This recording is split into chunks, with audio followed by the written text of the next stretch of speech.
It was not easy for him to do that because at that time, if he were caught, he would be beheaded.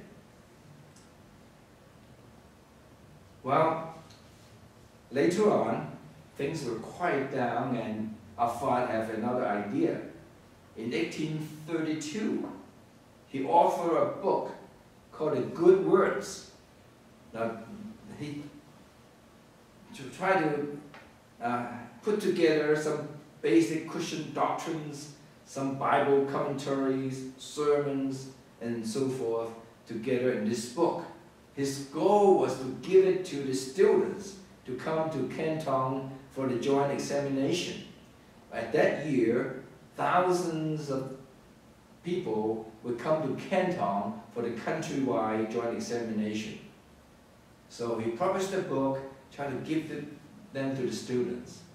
Well, on the fourth day, he was arrested.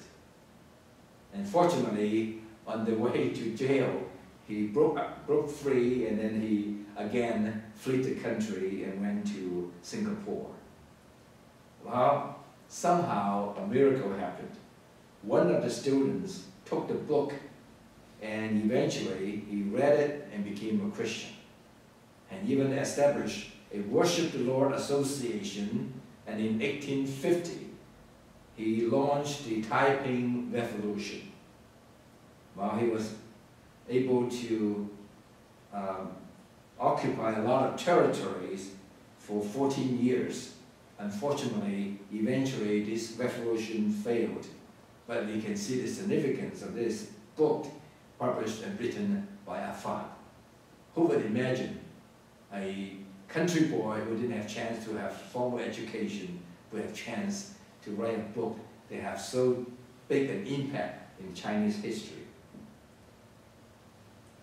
In 1839, Lin Zhi-Cui was appointed by the emperor to Canton to stop the opium trade in Canton. And Arafat's son was hired by Lin Zhi-Cui to be his translator because Robert Morrison had been trying to teach this little boy English so that someday he can translate the Bible into Chinese.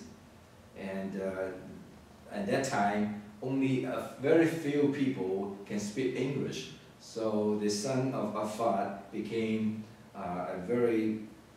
and obtained a high position in the government. Then again, there was a wonderful blessing for his family. After the Opium War, missionaries were allowed to evangelize freely, and 2 hospitals were built by the missionaries.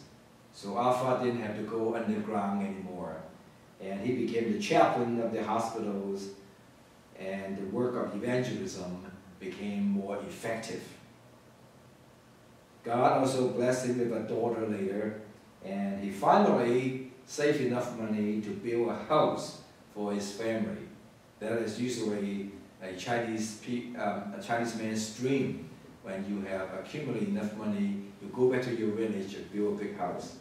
And he built a living room so big they could sit more than 100 people because he was holding service there every Sunday. Who would imagine a poor boy in the village, didn't have formal education, hot-tempered, drinks too much, gambles a lot, would become the first evangelist in China and have such a big impact in the Chinese history. And no, God had richly blessed him, and his name finally was actualized. He finally bring blessings and prosperity to him, to his family, and to the country. Therefore, again, it proves to us that worship the Lord and we will be blessed. God bless you and Happy New Year. Amen.